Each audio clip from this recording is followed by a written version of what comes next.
Hi, folks. Thanks for watching my monologue. As America starts to reopen, just remember that guns, etc., never closed. They still have over 10,200 square feet of ammo, firearms, and accessories, including safes, and they remain open for business. Stop by their huge store in Mesa or just click on gunsetcetera.com. And if you like my monologues, please subscribe to 960 The Patriots YouTube channel. Thanks.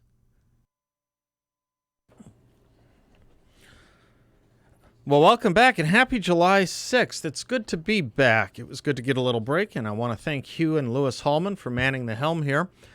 Hope you all had a great 4th of July. Not sure about our country. Just for fun or perhaps intellectual masochism, I turned to CNN on July 4th. It was a sad sack misery recordum of all the complaints about America one could find or imagine.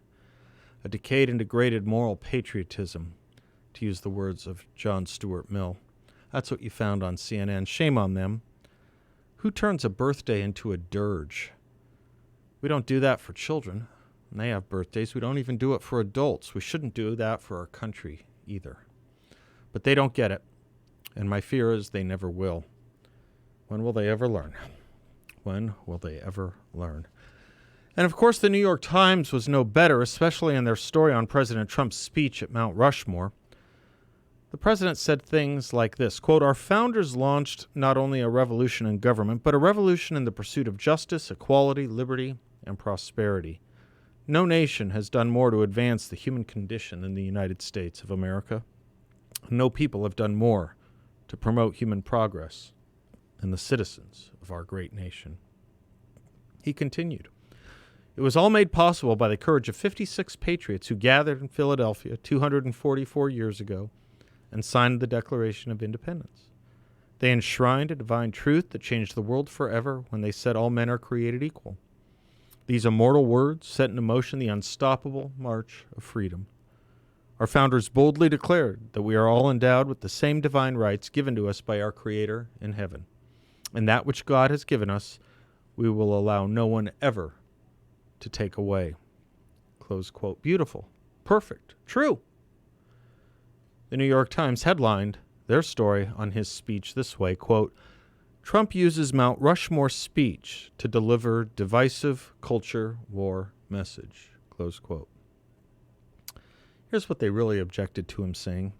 Quote, "In our schools, our newsrooms, even our corporate boardrooms, there's a new far-left fascism that demands absolute allegiance.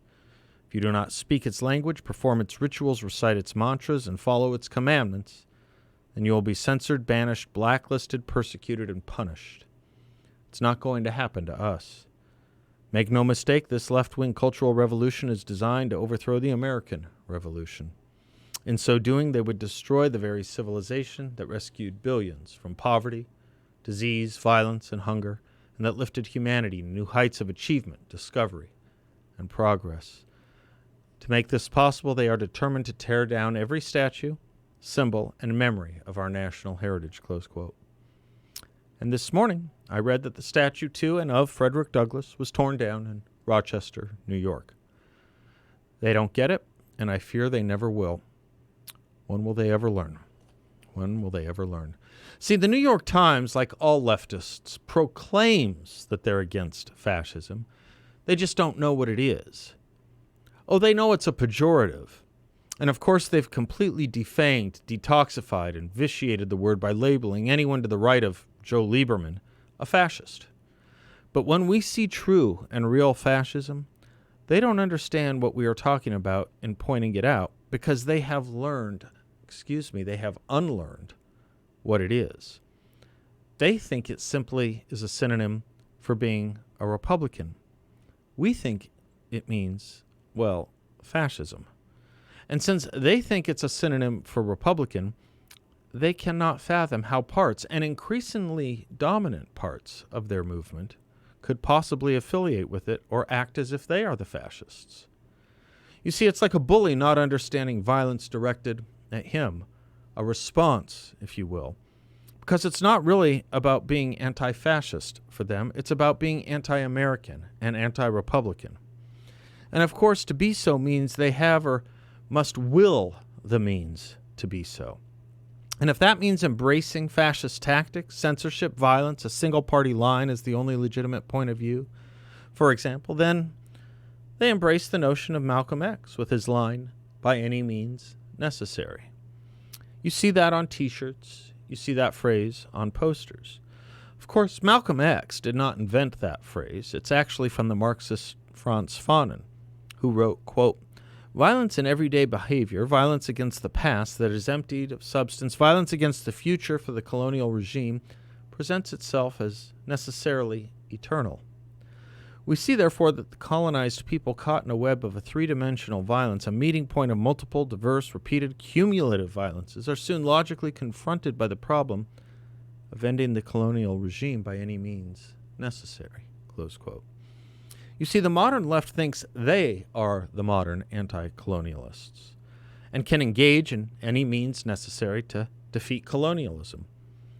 Now, colonialism itself is a Marxist term, exploited first and mostly by Nikita Khrushchev in 1960 at the UN as a way of attacking the West, which he and the USSR was at war with. But when the modern left does not understand any more than it does not know, is that our revolution in 1776 was the original and best anti-colonialist movement in the world and in world history. Knowing no history, they don't understand this at all. And so they affiliate, wrongly, with all who would destroy our revolution in the name of anti-colonialism or anti-imperialism, its kissing cousin. This is the language of Ilhan Omar, it's the language of AOC, it's the language of Rashida Tlaib, it's the language of Bernie Sanders supporters, it's the language on the streets and in the mob tearing down statues. So fans and inheritors and practitioners of Marxist thought and Malcolm X ethics, they have no problem dispensing with Malcolm X's greatest intellectual opponent, Martin Luther King Jr., and they have no problem affiliating with and embracing Malcolm X's legatee, Louis Farrakhan. You'll recall it was only last month that the Hollywood glitterati were embracing and defending Louis Farrakhan. Why not? He's anti-American too. Oh, and of course anti-Semitic and of course anti-gay, but they just gloss over that because he immunizes himself or inoculates himself by claiming to represent a movement that is A, black, B, more importantly, anti-American. Plus, of course, as you know, as we are taught in the new doublespeak we live with, racial minorities cannot be racist. But Farrakhan, like Malcolm X, like all the neo-Marxists, are not speaking truth to power in the Martin Luther King sense, based on theories of truth force like Gandhi propounded with his notions of ahimsa and satyagraha. They are spitting and spewing falsehood to not just power, but all history. Do recall what Marx wrote. The task is not to understand, but to change history. Why else tear down statues? Why else rewrite our founding, including the changing of its date? Why else go on a campaign to destroy Frederick Douglass, who Martin Luther King was the legatee of? A word on Douglass, if I may, and Lincoln, whose emancipation statue the left, the anti-colonialists of the day, also want to take down. You see, the problem is Douglass, like Lincoln, like King, because they thought our founding not only remarkable, but beautiful. They did not side with the Dred Scott decision, which thought our founding a pro-slavery effort. They sided with the dissent in Dred Scott, which thought our founding an anti-slavery effort. But to the left, they embraced the Dred Scott philosophy. They embraced the idea and the notion that our founding was pro-slavery.